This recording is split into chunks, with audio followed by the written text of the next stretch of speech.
కూర్చోండమ్మా. ఏంటి స్వామి ఇతను? చాలా మంచోడమ్మా. మెగాస్టార్ సినిమాలు చూసిన వాళ్ళు అయిపోతాడు. స్వామి అమ్మా, ఈ కాఫీ నేను ఎక్కడో తాగాను. మేడంకి స్పెషల్ కాఫీయా? ఏయ్, చూచి. మళ్ళక్కడికా? పద. మేడం మందులు రాసుకో చూచి. Thank you. పద, కూర్చో.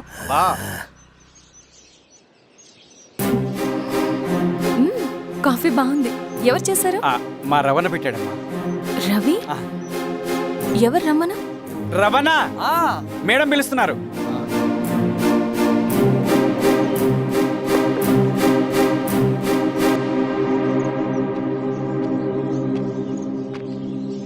ఇతనే రవణ. శిరీష మీరా? రవి నువ్వేంటి ఇక్కడ? కాఫీ బాగుందా? చాలా. అది కాదు రవి, నువ్వు ఇక్కడ. ఈ హోటల్ మనోల్దే. మన ఫ్రెండ్స్ అందరు బాగున్నారా? చాలా బాగున్నారు. అవును మీరేంటి? ఏమైంది అన్నా అన్నా ఏమైందన్నా? అన్నా లే అన్నా. స్వామి త్వరగా కారుదా. జాగ్రత్త. అన్నా త్వరగా పట్టిది అన్నా. అన్నా త్వరగా పోనీ. పదా.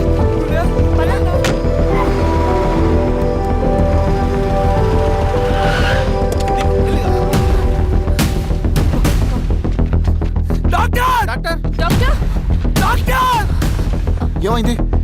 డాక్టర్ త్వరగా చూడండి డాక్టర్. లోపల తీసుకురండి.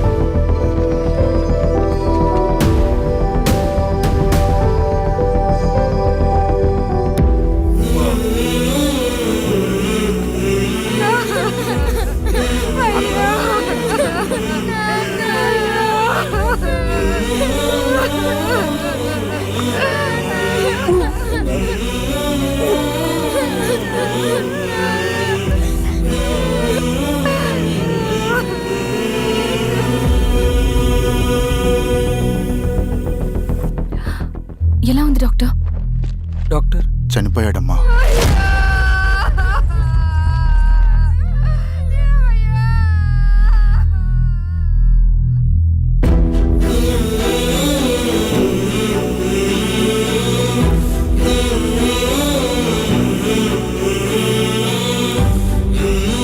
ఆ పేపర్స్ ఏంటి రవి?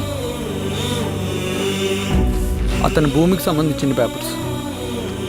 ఒక సంవత్సరం నుంచి ఈ పేపర్స్ పట్టుకుని ప్రతిరోజు ఎంఆర్ ఆఫీస్ చుట్టూ తిరిగేవాడు. భూమిని తాకట్టు పెట్టి అప్పు తీసుకున్న పాపానికి టైంకి వడ్డీ కట్టలేదని అప్పిచ్చిన ఆ దొర ఎంఆర్ఓ ఆఫీస్లో లంచం ఇచ్చి భూమిని తన పేరు మీద రాయించుకున్నాడు. ఈ ఎంఆర్ఓ ఆఫీస్లో ఎవరు నిజాయితీగా పనిచేయట్లేదండి. చెట్టు కట్టి నరకాలు ఒక్కొక్కడిని. నరికేయడమేంటి రవి? నువ్వు కాగితం మీద ఒక బొమ్మ గీస్తావు, ఒక చోట సరిగ్గా రాదు, ఏం చేస్తావు? ఎరేజర్తో సరిచేస్తావా, లేకుంటే ఆ పేపర్ని చింపేస్తావా? మరి మనుషుల విషయంలో ఎందుకు రాదు ఆ ఆలోచన? తప్పు చేసిన ప్రతి ఒక్కరిని నరుక్కుంటూ పోతే చివరికి మిగిలేది మనుషులు కాదు, శవాలు.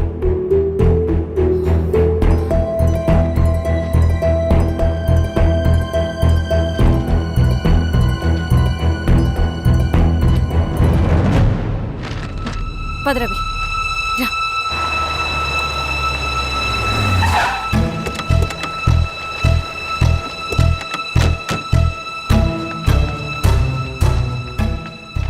పానుకోటి నర్సయ్య ల్యాండ్ ఎవరు చూస్తున్నారు? మీరెవరు? ఇదిగోండి అప్లికేషన్. ఇది డిస్ప్యూట్ ల్యాండ్, ఎవడేం చేయలేడు. నీ నిర్లక్ష్యం, నీ లెక్కలేనితనం వల్ల ఒక నిండు ప్రాణం పోయింది. ఒక కుటుంబమే రోడ్డు మీద పడింది తెలుసా? ఏంటమ్మా గొడవ?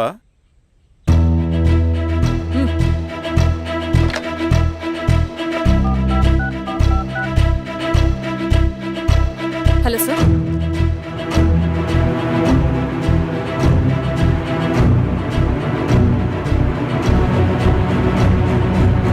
Okay sir. You are dismissed. Peon, నేను ఒక పేపర్ ఇస్తాను, అది కలెక్టర్ గారికి ఫ్యాక్స్ చేయి. అలాగే మేడం. ఎవరమ్మా మీరు? ఈ ఊరికి కొత్తగా వచ్చిన ఎంఆర్ఓ.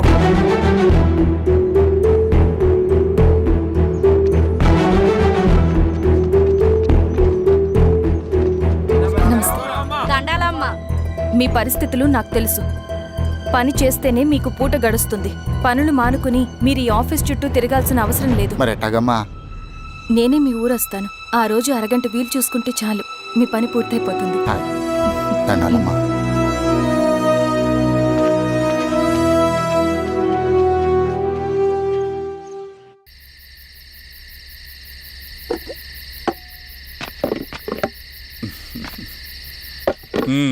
ఎంఆర్ఓ గారు ఏంటి ఛార్జ్ తీసుకున్న మొదటి రోజే ఆఫీస్లో మీ పవర్ చూపించారట? అన్నయ్య, నువ్వు సస్పెండ్ చేసిన వ్యక్తి నా దగ్గరికి వచ్చాడమ్మా.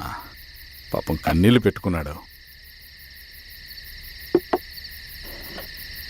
అతడి వల్ల నష్టపోయిన ఒక వ్యక్తి నా కళ్ళ ముందే చనిపోయాడన్నయ్య. కన్నీళ్లు ఎన్నిసార్లు తుడుచుకున్నా పోతాయి, కానీ వీళ్ళ నిర్లక్ష్యంతో పేదవాళ్ల ప్రాణాలే పోతున్నాయి. అన్నయ్య, మన ఊరి సమస్య పేదరికం కాదు, నక్సలిజం. నాలాంటి ప్రభుత్వ ఉద్యోగులు వాళ్ల డ్యూటీలు సక్రమంగా చేయకపోవడం వల్ల విసిగిపోయిన జనం అడవిలో వాళ్ల హెల్ప్ తీసుకుంటున్నారు. ఒక వ్యవస్థ ఇక్కడ సరిగ్గా పనిచేయనందుకే మరో వ్యవస్థ అక్కడ పుట్టింది. అందుకే నా పన్నం చేయనివ్వండి. స్నానం చేసి రండి, భోజనం చేద్దాం.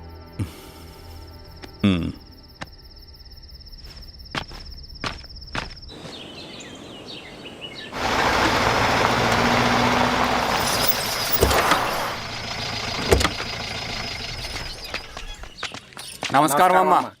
నమస్తే. ఇలా రండి. మీ ఊరు నుంచి కొందరు ఎంఆర్ఓ ఆఫీస్లో అప్లికేషన్స్ ఇచ్చారు. తను వాళ్ళ పేర్లు చెప్తారు, వాళ్ళని పిలవండి. అలాగే మేడం. వెళ్ళండి. Madam, coffee. నువ్వెప్పుడు వచ్చావు రవి? మీరు గంటకోసారి కాఫీ కావాలంటారు కదా, మాటి మాటికి వెళ్ళి రావడం ఎందుకని వచ్చేసా.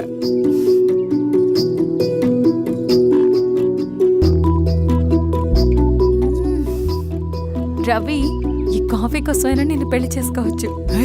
అదేంటి అలా అనేసారు? That's a compliment. భలే వారండి బాబు. దండాలమ్మా. నమస్తే. ఇలా ఇవ్వండి. చెప్పండి మీ సమస్యలేంటో. పేరు తలుపుల వీరాంజనేయులు. ఉన్నది 3 ఎకరాల పొలం. చెన్నుపాటి ధనుంజయరావు అనే మహానుభావుడు అందులో 2.5 ఎకరాల భూమిని తన పేరు మీద రాయించుకున్నాడు. అడిగితే నీ దిక్కున్న చోటు చెప్పుకోమన్నాడు.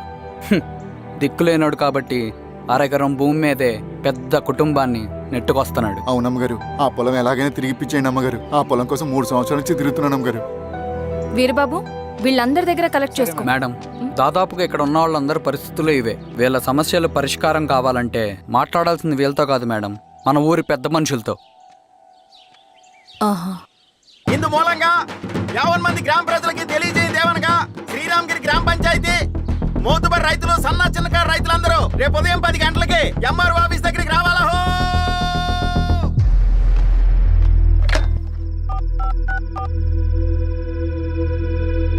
హలో, ఎవరు? నమస్తే బాబాయ్, నేను ఈశ్వర్ రెడ్డి. ఎలా ఉన్నావు? బాగున్నా. చెప్పు బాబాయ్, శిరీష్ ఎంఆర్ ఆఫీస్లో భూ సమస్యల గురించి రేపు మీటింగ్ ఏర్పాటు చేసింది. ఈ విషయం మన వాళ్ళంతా ఎలా తీసుకుంటారో అర్థం కావట్లేదు. అందుకనే మీకు ఫోన్ చేశాను. శిరీష్ చెప్పింది చేయండి, అదే మనకి కలిసి వస్తుంది. సరే బాబాయ్, ఉంటాను.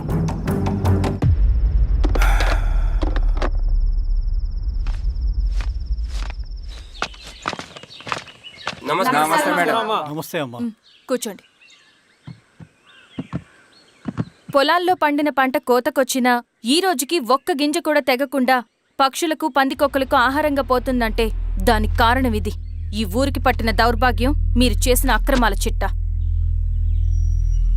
కడుపు మంటతో ఉన్నవాళ్లు మీరు చెప్పిన కూలీకొచ్చి ఎందుకు పనిచేస్తారు? దౌర్జన్యాలు చేసి దిక్కున్న చోట చెప్పుకోమన్నారు. ఇప్పుడు అడవే వాళ్ళకి దిక్కైంది. అది ఎవరి తప్పు? మొత్తం 100 ఎకరాల పైచిలుకు భూమి వాళ్ల దగ్గర దౌర్జన్యంగా లాక్కుని ఇన్ని సంవత్సరాలుగా మీరు అనుభవిస్తూ ఉన్నది. మీ అంతట మీరుగా తిరిగిచ్చేస్తారా, లేదా చట్టం ఎలా పనిచేస్తుందో మీకు చేసి చూపించమంటారా? అలా చేయండి మేడం. నువ్వు ఆగవే నరసింహులు. ఏం చేయాలో మా ఎంఆర్ఓ గారికి బాగా తెలుసు. అట్టా కానివ్వండి అమ్మా. ఇస్తే మీ పొలాలు ఇవ్వండి, మా వివం. మీ పేరేంటి? సామిరెడ్డి. రూల్స్ ప్రకారం వెళ్తే మీ మొత్తం పొలం పోతుంది. కూర్చోండి. సామిరెడ్డి కూర్చో.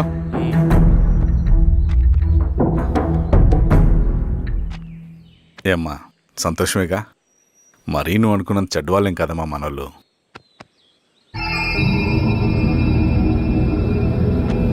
పదనాన్న.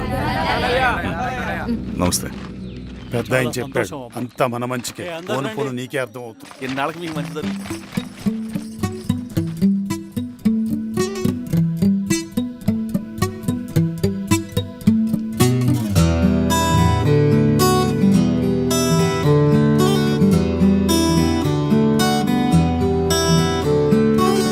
కలలా కలిసే కలలే మురిసే నిదురైపోతే నువ్వు వస్తావని నాతో కలిసి నువ్వు నడిచేటి రాస్తాని కోసం ఎదురే చూసే ఓ మాదిరిగా సాగే నా జీవితం ఓహో అని అనిపించావే నువ్వు అద్భుతం ఓ మాదిరిగా సాగే నా జీవితం ఓహో అని అనిపించావే నువ్వు అద్భుతం ఆహా అని అనిపించిందే నా ప్రతి క్షణం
సెంట్రల్ కమిటీ నుంచి కొత్త ఆర్డినెన్స్ వచ్చాయి. దాంట్లో ముఖ్యమైనవి జరగబోయే మైనింగ్ ఆపాలి, రెండోది జెడ్పీటీసీ ఎలక్షన్స్ని బైకాట్ చేయాలి, దీనికి జనాల్ని సిద్ధంగా ఉంచాలి. లాల్ సలాం కామ్రేడ్. లాల్ సలాం. ఏంట్రవి, శ్రీరామ్గిరిలో భూస్వాములందరూ దేవుళ్ళైపోయారంట, పేద ప్రజలకంతా వరాలు ఇస్తున్నారంట, ఏంటి సంగతి? అవునన్నా, నేను కూడా ఆశ్చర్యపోయాను. ఒక గవర్నమెంట్ ఆఫీసర్ తలుచుకుంటే ఒక ఊరు క్షణాల్లో ఎలా మారిపోద్దో నా కళ్ళారా చూశానన్నా. అది కాదన్నా, అంటే నా ఉద్దేశం వాళ్ళు ఏం చేసినా దానికి ఒక స్ట్రాటజీ ఉంటుంది. శిరీష వాళ్ళ వర్గానికి చెందిన అమ్మాయి. ఆ అమ్మాయికి ఎంత పాపులారిటీ వస్తే వాళ్ళకంత మంచిది. ఎందుకంటే వాళ్ళ అన్నయ్య ఈశ్వర్ రెడ్డి రాబోయే జెడ్పీటీసీ ఎలక్షన్స్లో చైర్మన్గా పోటీ చేయబోతున్నాడు. ఈ అభిమానం మొత్తం వాళ్ళు ఓట్ బ్యాంక్గా మార్చుకోపోతున్నారు. అంటే అన్నా, శిరీష అయినా ఎవరైనా ఒకే తాను ముక్కలే. అధికారమే వాళ్ళ అవసరం తీరుస్తుంది. వీళ్ళందరూ అధికారం కోసం ప్రయత్నం చేసేది వాళ్ళ ఉనికిని కాపాడుకోవటం కోసమే. రేపే నామినేషన్ వేస్తున్నారు.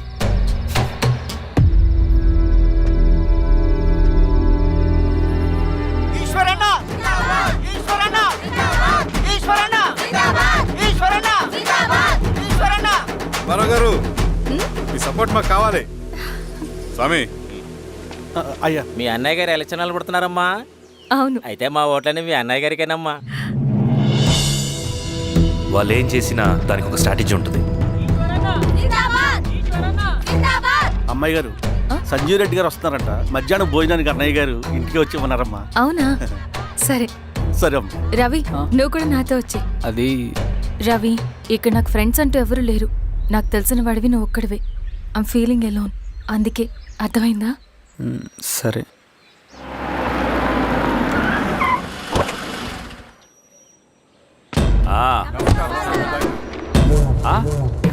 సురా బాగున్నావా? నమస్తే చెన్నారెడ్డి. నమస్తే. బాగున్నారమ్మా? సుబ్బారెడ్డి పదండి. ఊళ్ళో మనోళ్ళంతా బాగున్నారు కదా ఈశ్వరా? అంతా బాగున్నారు బాబాయ్. సంతోషం. ఈసారి మళ్ళీ మనం ఏకగ్రీవం అవ్వాలి రెడ్డి. మనకు పోటీ లేదు, మనదే విజయం. సంతోషం. కూర్చోండి.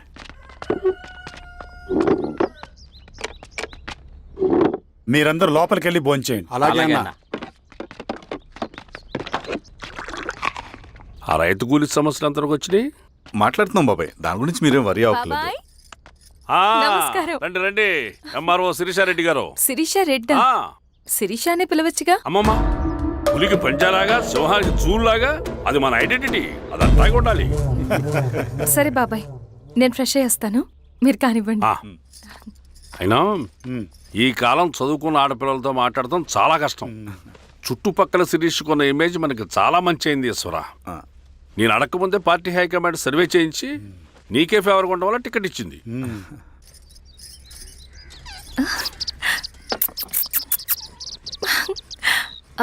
అనేవాళ్ళు ఎక్కడ? బయటికి వెళ్ళారమ్మా. ఓ, బయటికి వెళ్ళారా? రవిని పిలు. అలాగే. మేడం. రవి, రా రా రా, కూర్చో. పర్లేదు మేడం. మేడం ఏంటి? శిరీషానే పిలవచ్చుగా. అది కాదండి, ఎవరైనా కూర్చో. చూస్తే. కూర్చోవయ్యా.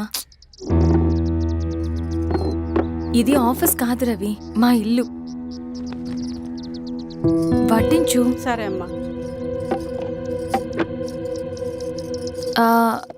రవి, ఆ. అడవిలో నక్సల్స్ ఎక్కడుంటారో తెలుసా నీకు? ఏంటి శిరీష? అడవిలో నక్సల్స్ ఎక్కడుంటారో తెలుసా నీకు? ఎందుకు శిరీష గారు? తెలుసా తెలీదా? నాకెలా తెలుస్తుందండి? చూచాయిగా ఆయన తెలీదా? సరే, ఎక్కడుంటారో నాకు ఐడియా ఉంది. సాయంత్రం ఇద్దరం కలిసి వెళ్దాం. అది కాదండి. నువ్వు వస్తున్నావు అంతే. తిను. ఇది ఎక్కడ కూడా రా బాబు. సడన్ గా నక్సల్స్ అంటుంది, అడువంటుంది. కొంప తీసి నా మీద ఏమైనా అనుమానం వచ్చిందా ఏంటి? రవి, ఇక్కడే ఆపొకసారి.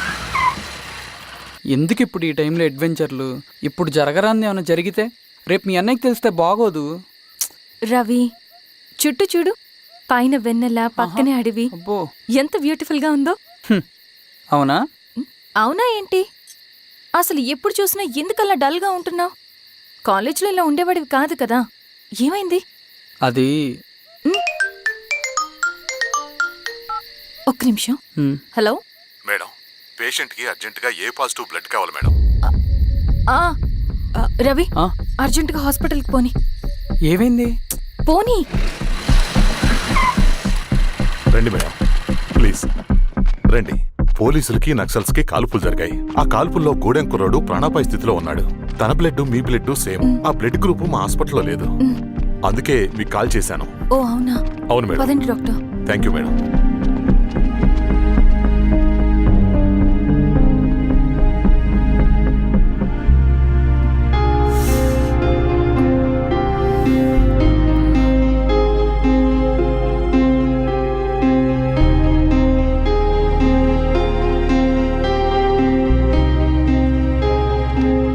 Thank you madam. పర్లేదు డాక్టర్. ఇప్పుడు అతనికి ఎలా ఉంది? తను స్పృహలో లేడు మేడం. రవి, నీ దగ్గర మనీ ఉందా? ఉన్నాయి. ఇవ్వు. ఇది అతనికి అందించండి. జాగ్రత్తగా చూసుకోండి. అలాగే మేడం.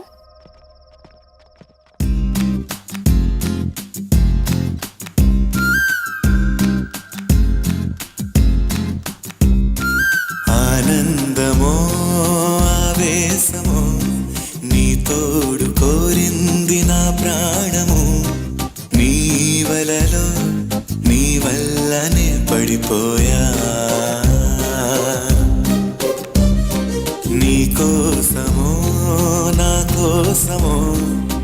మారిపోయే